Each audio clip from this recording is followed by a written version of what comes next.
Hello दोस्तों, welcome back to our channel. जो आप लोग को सभी लेटेस्ट अपडेट्स सबसे पहले पाने के लिए हमारे टेलीग्राम चैनल को ज्वाइन करें। तो जैसे कि आप लोग जानते हैं, हमने सुबह ही आप सभी को बताया था कि सीईटी का जो है ऑफिशियल नोटिफिकेशन आज शाम तक रिलीज़ हो जाएगा। तो वो रिलीज़ हो चुका है शाम को, जो कि आपको टेलीग्राम पर सबसे पहले प्रोवाइड करवा दी गई थी इसकी पीडीएफ। तो अभी उसी के बारे में हम बात करते हैं कि क्या कुछ नोटिस आया और क्या कुछ अच्छी चीज़ें हैं उसमें, और क्या कुछ जो है हरियाणा सरकार ने दावा किया है। तो जैसे कि आप लोग देख सकते हैं, टोटल 35 पेज का ये नोटिस आया हुआ है। तो क्या कुछ काम की चीज़ें हैं वो मैं अभी आपको सारी चीज़ें बता देता हूँ।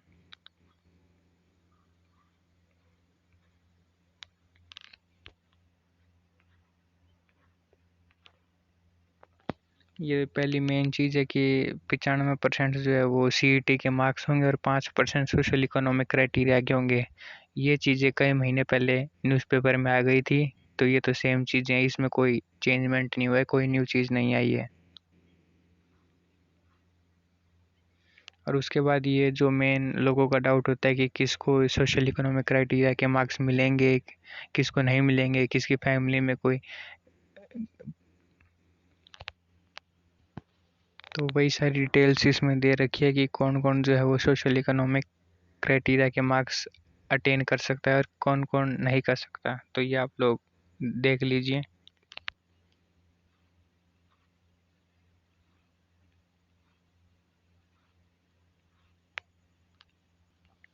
और इसमें ये चीज़ बता रखी है कि अगर कोई भी कैंडिडेट एक बार सोशल इकोनॉमिक क्राइटेरिया के मार्क्स ले लेता है, तो उसके किसी भी फैमिली मेम्बर को वो दोबारा ऑप्शन नहीं मिलेगा मार्क्स गेन करने का। चाहे वो जो कैंडिडेट जिसने मार्क्स सोशल इकोनॉमिक क्राइटेरिया के मार्क्स लिए थे, अगर वो रिज़ाइन भी कर देता है तो उसके बाद भी वो एलिजिबल नहीं होगा सोशल इकोनॉमिक क्राइटेरिया के मार्क्स लेने के लिए।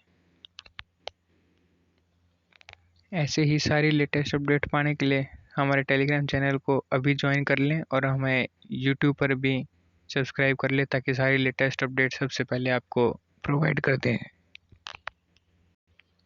तो जैसे कि आप सभी लोग देख सकते हैं, ये 35 पेज का नोटिस है जिसमें बहुत सारी चीज़ें लिखी हुई हैं, लेकिन जिस मेन कारण जिसकी हमें उम्मीद थी हरियाणा सरकार से, जो कि था पैटर्न और सिलेबस को लेके और एग्ज़ाम डेट को लेके, उसका कोई भी चीज़, कोई भी नामो निशान इस पूरे नोटिस में नहीं है, पूरी पीडीएफ में ही नहीं है। ना कोई पैटर्न बताया है, ना ही कोई सिलेबस फिक्स बताया है, और ना ही कोई एग्ज़ाम डेट बताई है। जैसे कि आप लोग खुद ही देख सकते हैं, इनमें ना तो पैटर्न का कोई जिक्र है और ना ही सिलेबस का। अगर सिलेबस की बात करें तो आप स्क्रीन पर देख सकते हैं, बस यही चीज़ लिखी हुई है सिलेबस पर। कॉमन एलिजिबिलिटी टेस्ट ए पार्ट है, जो 75% वेटेज है, वो है general awareness, reasoning, aptitude, English, Hindi और रिलेवेंट और कंसर्न सब्जेक्ट ग्रुप सी के लिए। और जो नेक्स्ट 25% वेटेज बच की, वो है history, current affair, literature, geography, environment, culture etcetera of Haryana. यही ना ही कोई सिलेबस भी फिक्स किया है इन्होंने, ना ही कोई पैटर्न डिस्क्राइब किए हैं, और ना ही कोई एग्ज़ाम डेट बताई है। तो ये जो सारी इन्फॉर्मेशन थी, ये कई महीने पहले से ही न्यूज़पेपर्स में और सारी जगह में मिल गई थी। तो इस नोटिस का कोई, हमें तो नहीं लगता कोई मेन काम या फिर कुछ नोटिस रिलीज़ करके कोई बड़ा काम किया है एचएसएससी ने। क्योंकि हमें दो ही चीज़ हमने उनसे मांगी थी, वो थी पैटर्न और सिलेबस फिक्स करना, जो कि इस पूरे पीडीएफ में कोई नामो निशान नहीं है उसका। ना ही इन्होंने कोई पैटर्न फिक्स किया है, और ना ही कोई सिलेबस डिस्क्राइब किया, और ना ही कोई सीईटी की एग्ज़ाम डेट दी है इस पूरे पीडीएफ में। और ये सारी पीडीएफ आपने हमारे टेलीग्राम चैनल पे देख सकते हैं, हमने सबसे पहले अपलोड कर दी थी।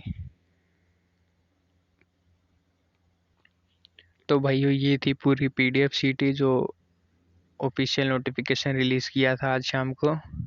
तो आप लोग अपनी राय कमेंट में बता सकते हैं कि क्या कुछ बेनिफिट हुआ है आपको इससे, क्योंकि जिस चीज़ की हमें उम्मीद थी वो चीज़ तो इसमें कहीं पर हमें दिखी ही नहीं। तो सीधा सीधा यही कह सकते हैं कि एक तरीके से हमारी जो उम्मीदें थे उस पे खरे नहीं उतरे हैं हरियाणा सरकार। तो बाकी आप अपनी राय कमेंट बॉक्स में कमेंट करके बता सकते हैं। धन्यवाद।